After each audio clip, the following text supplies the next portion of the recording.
We read in the gospel, of course, the temptation of Christ, and all of us are also subject to temptation, depending on the holy will of God. The spiritual writers tell us that the temptations actually come from three different sources: the world, the flesh, and the devil. But the flesh is the hinge upon the other two. For the world has no impact upon us if we have our flesh subordinated, controlled, moderated. The devil uses the world and our flesh against us, so not even he can have any impact on us if we make sure that the flesh is under control. There was a friend of mine who decided he was going to do Christ's fast, 40 days without any food at all, 40 days. So he goes to the doctor and he says, "Can I do this?" He says, "Yeah, you can do this. The main thing you have to do is you have to watch your electrolytes, make sure these don't get below a certain amount, and then you'll be able to find to do it." And he was somewhat of a corpulent man, but his idea was that he was going to finally master the virtue of fasting through those 40 days. St. Thomas says that the natural law commands all of the virtues, and two of the virtues are fasting and abstinence. And that means, therefore, that just even from the natural law, putting aside the church's precept to fast on the 2 days of the year, that we have an obligation to actually develop the virtue of fasting.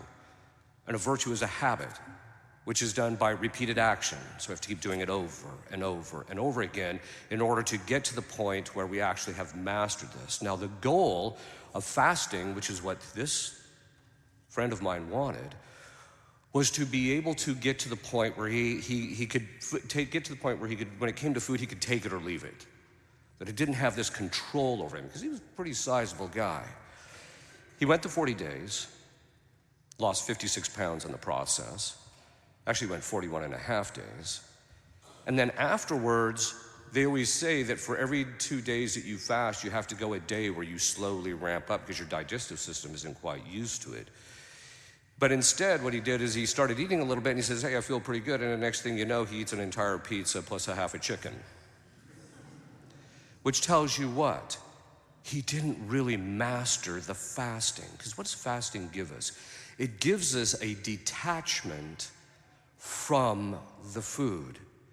Abstinence, the virtue of abstinence, where we refrain from certain kinds of foods, should get it to the point where our lower faculties, which I'll talk about here in a minute, become indifferent in relationship to which foods we eat at once. There was one saint, I can never remember the guy's name. There's so many of them, you know.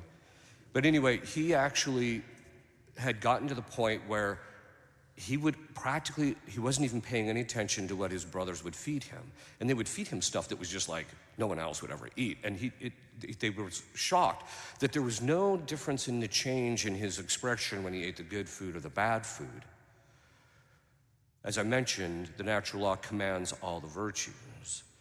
That means you need to be fasting on a somewhat regular basis. The church's requirement to fast 2 days a year, if you do that, that fulfills the precept of justice in relationship to the church, but it does not fulfill the obligations of the natural law because of a specific problem.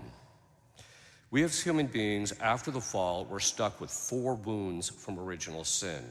Ignorance, which is in the intellect; malice, which is in the will. We're just bad. We're mean to people.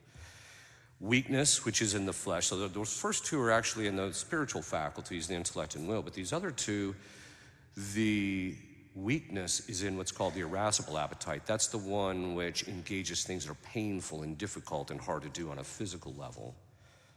And then there is the concupiscible appetite. This is the one that desires the pleasures of food and sex.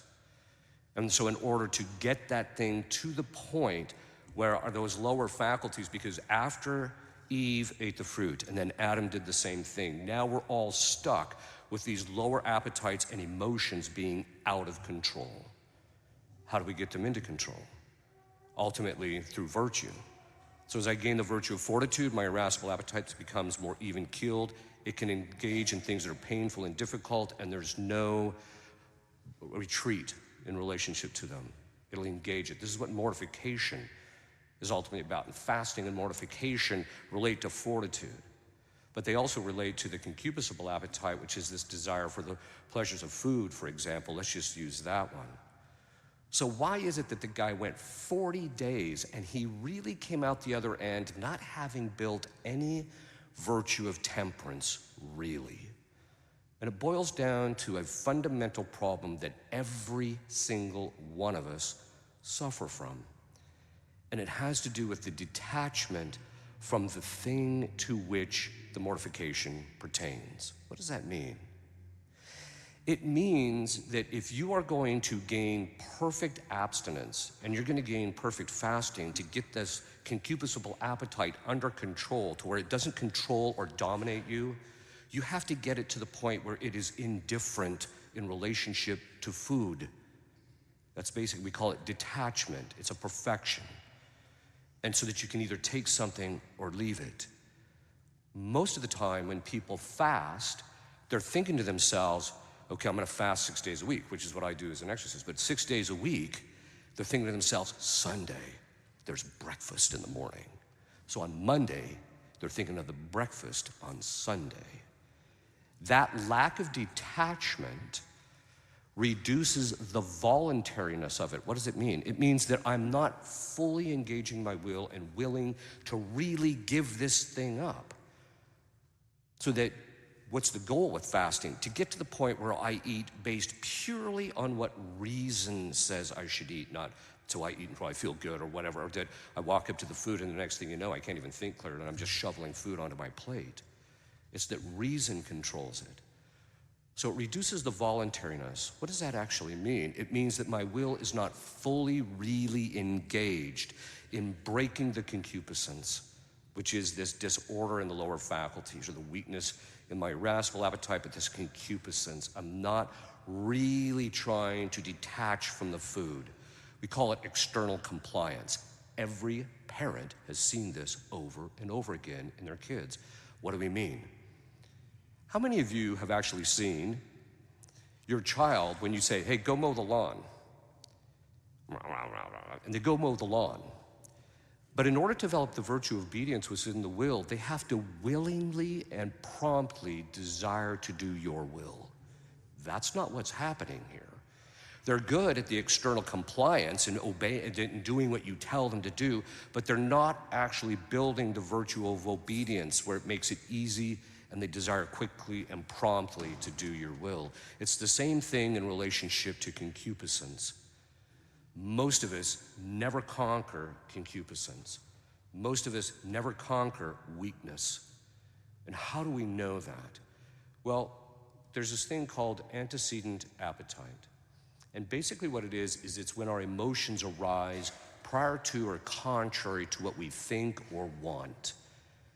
How many of you have actually ever been angry and you don't want to be angry? That's an indicator that there's a weakness in your irascible appetite of anger. It's weak. Whereas if you had strength, you could engage the thing that's painful or difficult and yet have perfect interior equanimity. So the detachment does what? In the case of anger, St. Thomas defines it as a perception of injury with a desire for vindication. I have to detach from the pleasure I get out of clubbing the person over the head or hurting them to get them to stop hurting me. I have to detach from that pleasure. I have to detach from the pleasure of food. It doesn't mean you don't eat, it doesn't mean you don't enjoy anything, but it has to now do exactly what Teresa, the little flower, did, St. Thérèse. What she would do is that she would eat, one time she's eating this cake and she's really enjoying it. And this one other nun says to her, if you were really a saint, you wouldn't be enjoying that cake. And she just looks at her and she says, I'm offering it to God. And that's the goal, to where we don't retain these things for ourselves, we become perfectly detached from them and give them over to God. In the case of the irascible appetite, which engages in things that are painful and difficult, we have to be detached from our pleasure of comfort and ease. We have to be willing to be let loose of that. And so during this Lent, obviously Christ himself had that. He had perfect detachment from the food. He had eaten, he was hungry. He hadn't eaten for 40 days, and then he's offered food. And then of course, he's offered all of those things that human nature is easily capable of giving into and wanting, but he says no to it because he has perfect detachment in relationship to them, so that when he does give them up, when he does engage in the fasting, it's fully voluntary. His will is fully engaged in it. And that's how you know you're going to reach a certain stage of perfection in your own spiritual life. That when Lent starts, your goal is not to put it aside for a little while and then go back to it. Your goal will be to come out the other end of Lent with perfect detachment from that thing, so that you can take it or leave it. You can eat it if it's there. If it's not, it's not. If somebody does something that would provoke anger, reason would say, hey, you got to respond properly. Or it may say, no, now's the time to be meek. There has to be that detachment.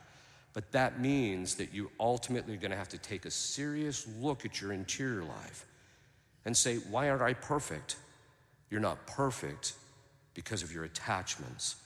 And that's what Lent is about, is breaking those attachments. So do not fail in that regard.